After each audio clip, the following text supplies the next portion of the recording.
So I finally got my boat. No, it's not a 19-footer or 24-footer. It's this little guy down here. It's a small little boat that you use to fish. Now, it took me a while to get because it's like a drone. So we use the drone to take bait out into the water, right? But I can only put so much weight on the drone. I can't put 2 pounds, 3 pounds. Maybe I can, but you're gonna run into more problems and you're taking a lot bigger risk the more pounds you put on a drone, especially the drone that I have when you go out over the water. So I ordered this kind of I call it a drone boat, but they call it a fishing boat, but it's not an actual fishing boat where we actually sit in and go out. It actually carries bait out into the water. It took me a while to get because of the back order of all the parts and all that kind of stuff. And everything that's happening now, some electronic parts are harder to get and they take longer to get, so manufacturing takes longer to make. And on top of that, it's out of South Africa. I did some research on boats here. Now, there's some that you can find, but they're smaller, but they have limitations.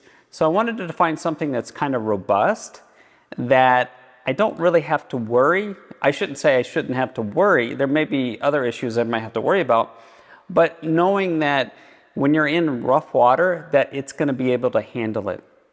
So this boat has been, like I said, it was manufactured in South Africa, and it's been tested in the ocean waters there. And if you know anything about the ocean waters there, it's very rough down there. See, this is gonna be our shark bait when we go out shark fishing. No, nobody's gonna harm the little dog here. So here's the boat, right here. It's actually not a small little thing. It's actually my top. They're supposed to bring it out. I have it on hook because I got to do the battery. So I'm gonna pull it out. So it's pretty big. And I got the controller. There's actually, here, I'll pull it out. Set it down here. This is actually the stand for it. You have this ball that goes on top. It actually lights up. So when you're night fishing, you put it on top of here and it lights up so you can see where it is. Like if you're going out 500 meters, you'll be able to tell where it is.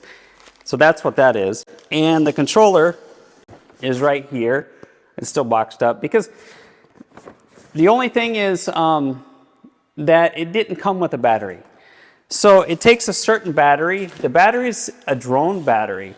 So it's made for large drones. So the amount of voltage is 22.8 volts it requires.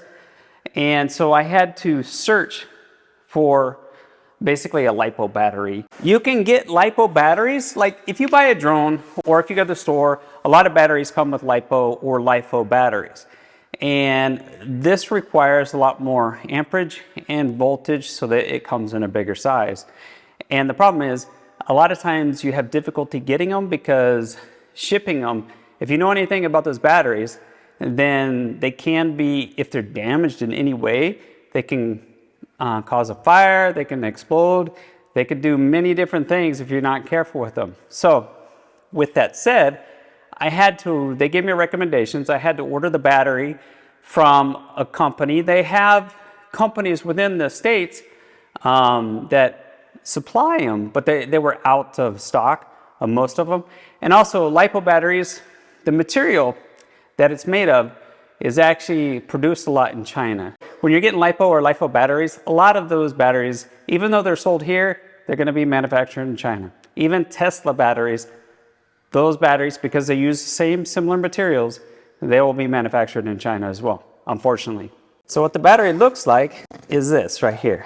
So you can see it's a very large size battery. It's 25,000 milliamps, 10 Cs. In other words, it can draw 10 currents. So I have it in this bag. Now this bag doesn't come with it. It's a separate bag that I purchased. It's supposed to be a fireproof bag. You can see the hole down here the wire's supposed to go through. So I'm going to use this bag, but I did a lot of research on charging, and they tell you that you should build like a fireproof container. I've researched, and people have had, if you charge these batteries out in the open, you might be fine, but then there's other stories I've heard where they've actually caught on fire and they destroyed the flooring in the house and they had to replace the whole flooring and stuff like that.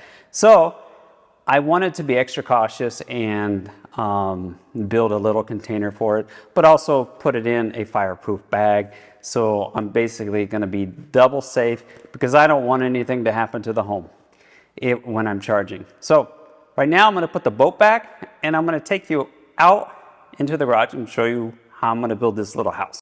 So this is my charger right down here, and it's a 6L. So the batteries come in like a 2S, 6S, and the 6 means it's just 6L.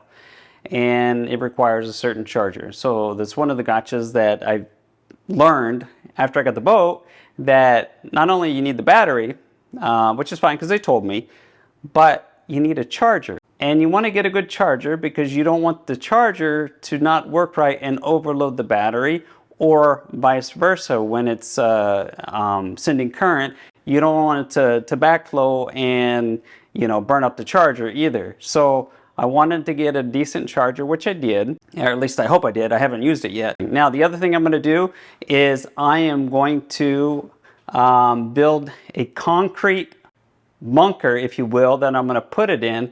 I'm going to drill a hole, inch diameter hole, in order to pull the cables through.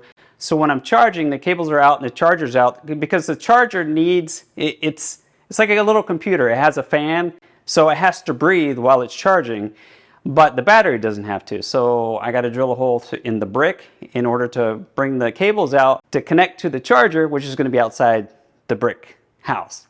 And you can see my bricks down here, and hook the drill up. And like I said, I got to drill a 1-inch diameter hole. So it's a little over an inch. The hole I need is a little under an inch. So this is an inch. Put this guy in here.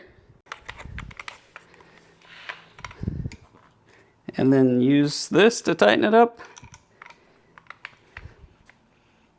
Like that. It's going to be a little noisy. Now, to protect my concrete, I'm going to put a board down to put the brick on, so when I drill, I don't drill through my garage floor.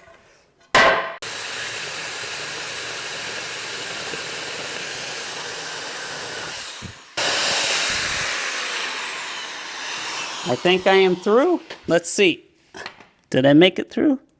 Yes. You can see the hole through there. You're supposed to be 5 feet away from everything.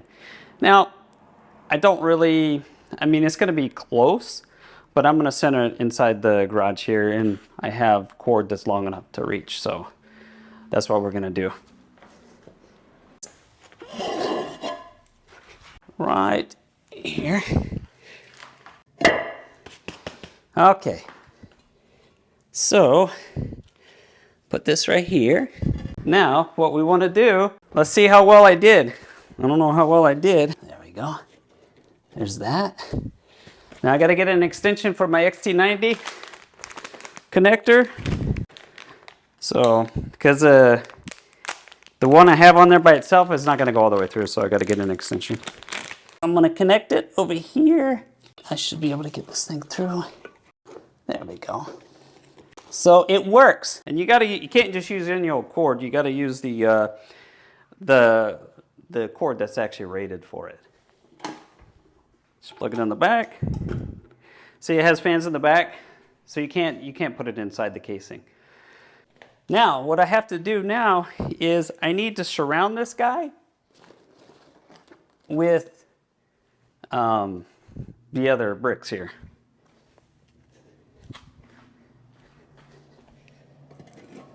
Like that. I don't know how well I'm going to do because the bottom bricks are a little bit small, so I'm trying to do the best I can. So the bottom part and the top part aren't quite long enough on either side to create an exact square, and I'm not going to cut them to make an exact square. So just good enough to cover everything. So I'm going to take the top, put it the top on. And you got to be careful. You definitely don't want to damage or hurt the battery. So now I got to plug this guy in.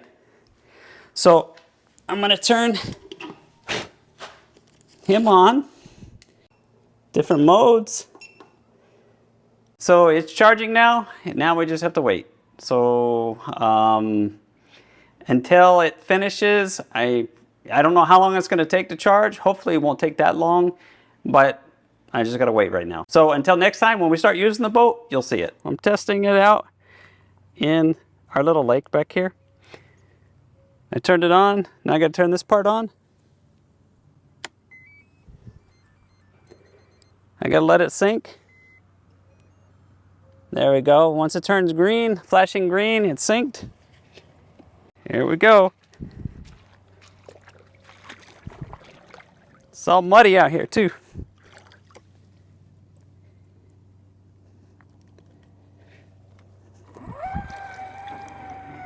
Uh-oh. Bogging down.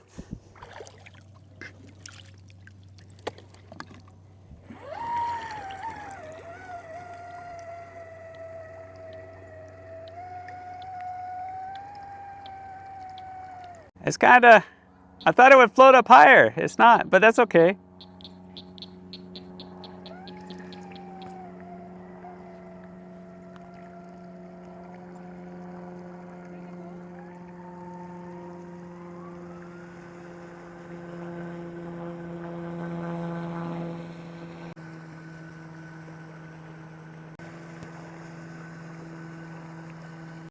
Let's hope it works out on the ocean.